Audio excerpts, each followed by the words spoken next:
Mike Mulligan and His Steam Shovel by Virginia Lee Burton. Mike Mulligan had a steam shovel, a beautiful red steam shovel. Her name was Mary Ann. Mike Mulligan was very proud of Mary Ann. He always said that she could dig as much in a day as 100 men could dig in a week, but he had never been quite sure that it was true. Mike Mulligan and Mary Ann had been digging together for years and years. Mike Mulligan took such good care of Mary Ann that she never grew old. It was Mike Mulligan and Mary Ann and some others who dug the great canals for the big boats to sail through. It was Mike Mulligan and Mary Ann and some others who cut through the high mountains so that trains could go through. It was Mike Mulligan and Mary Ann and some others who lowered the hills and straightened the curves to make long highways for automobiles. It was Mike Mulligan and Mary Ann and some others who smoothed out the ground and filled in the holes to make landing fields for airplanes. And it was Mike Mulligan and Mary Ann and some others who dug the deep holes for the cellars of the tall skyscrapers in the big cities. When people used to stop and watch them, Mike Mulligan and Mary Ann used to dig a little faster and a little better. The more people stopped, the faster and better they dug. Some days they would keep as many as 37 trucks busy taking away dirt as they dug.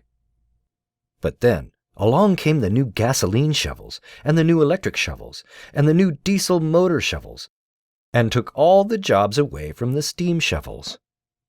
Mike Mulligan and Mary Ann were very sad. All the other old steam shovels were being sold for junk or being left out in old gravel pits to rust and fall apart. Mike loved Mary Ann. He couldn't do that to her. And besides, he had taken such good care of her that she could still dig as much in a day as 100 men could dig in a week. At least he thought she could, but he wasn't quite sure. Everywhere they went, new gas shovels and new electric shovels and the new diesel motor shovels all had jobs. No one wanted Mike Mulligan and Mary Ann anymore. Then one day, Mike read a newspaper that the town of Popperville was going to build a new town hall. "We're going to dig that cellar of that town hall," said Mike to Mary Ann, and they started off. They left the canals and the railroads and the highways and the airports and the big cities where no one wanted them anymore and went out to the country. They crawled along slowly, up the hills and down the hills, till they came to the little town of Popperville. When they got there, they found that the city was just deciding who would dig the cellar for the new town hall. Mike Mulligan spoke to the mayor. "I heard," he said, "that you're going to build a new town hall. Mary Ann and I will dig the cellar for you in just one day." "What?" said the mayor. "Dig a cellar in just a day? It would take 100 men at least a week to dig the cellar for our new town hall." "Sure," said Mike, "but Mary Ann can dig as much in a day as 100 men can dig in a week," though he'd never been quite sure that it was true. Then he added, "If we can't do it, you don't have to pay." The mayor thought that this would be an easy way to get part of the cellar at least dug for nothing, so he smiled in rather a mean way and gave the job of digging the cellar of the new town hall to Mike Mulligan and Mary Ann. They started in early the next morning, just as the sun was coming up. Soon a little boy came along. "Do you think you'll finish by sundown?" he said to Mike Mulligan. "Sure," said Mike. "If you stay and watch us, we always work faster and better when someone else is watching us." So the little boy stayed to watch. Then Mrs. McGillicuddy, the mayor, and the town constable came over to see what was happening, and they stayed to watch. Mike Mulligan and Mary Ann dug a little faster and a little better. This gave the little boy a good idea. He ran off and told the postman with the morning mail, and the telegraph boy on his bicycle, and the milkman with his cart and horse, and the doctor on his way home, and the farmer and his family coming into town for the day, and they all stopped and stayed to watch. That made Mike Mulligan and Mary Ann dig a little faster and a little better. They finished the first corner, neat and square, but the sun was getting higher. Clang, clang, clang! The fire department arrived. They had seen the smoke and thought there was a fire. Then the little boy said, "Why don't you stay and watch?" So the fire department of Popperville stayed to watch Mike Mulligan and Mary Ann. When they heard the fire engine, the children in the school across the street couldn't keep their eyes on their lessons. The teacher called out a long recess, and the whole school came out to watch. That made Mike Mulligan and Mary Ann dig a little faster and a little better. They finished the second corner neat and square, but the sun was right at the top of the sky. Now the girl who answers the telephone called the next towns of Bangerville and Bobberville and Kipperville and Cobberville and told them what was happening in Popperville. All the people came over to see if Mike Mulligan and his steam shovel could dig the cellar in just one day. The more people came, the faster Mike Mulligan and Mary Ann dug. But they would have to hurry. They were only halfway through, and the sun was beginning to go down. They finished the third corner, neat and square. Never had Mike Mulligan and Mary Ann had so many people watch them.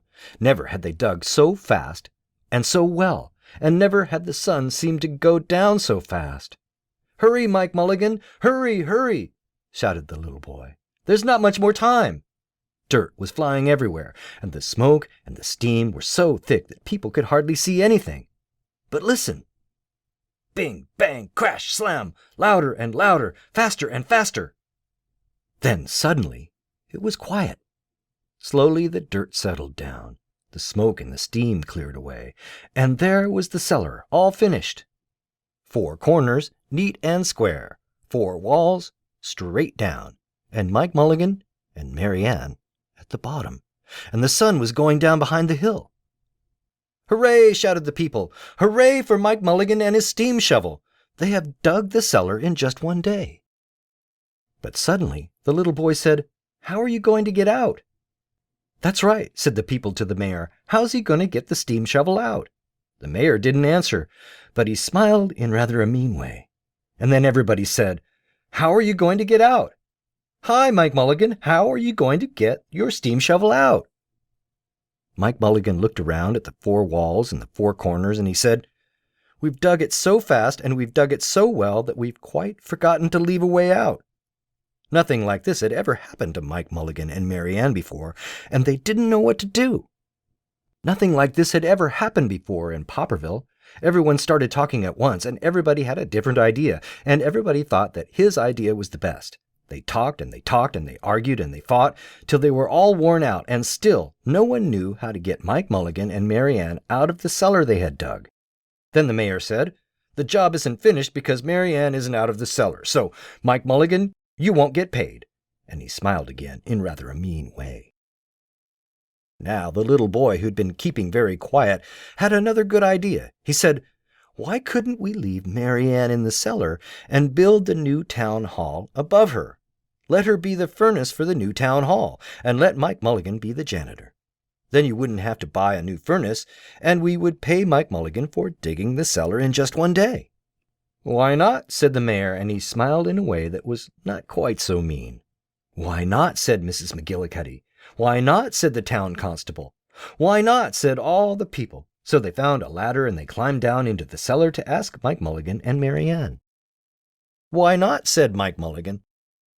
So it was decided, and everybody was happy. They built the new town hall right over Mike Mulligan and Mary Ann. It was finished before winter. And every day the little boy goes over to see Mike Mulligan and Mary Ann, and Mrs. McGillicuddy takes them some nice hot apple pies. As for the mayor, he spends most of his time in the cellar of the new town hall, listening to the stories that Mike Mulligan has to tell, and smiling in a way that isn't mean at all. Now, when you go to Popperville, be sure to go down in the cellar of the new town hall. They'll be there, Mike Mulligan and Mary Ann. Mike in his rocking chair, smoking his pipe, and Mary Ann beside him, warming up the meetings in the new town hall.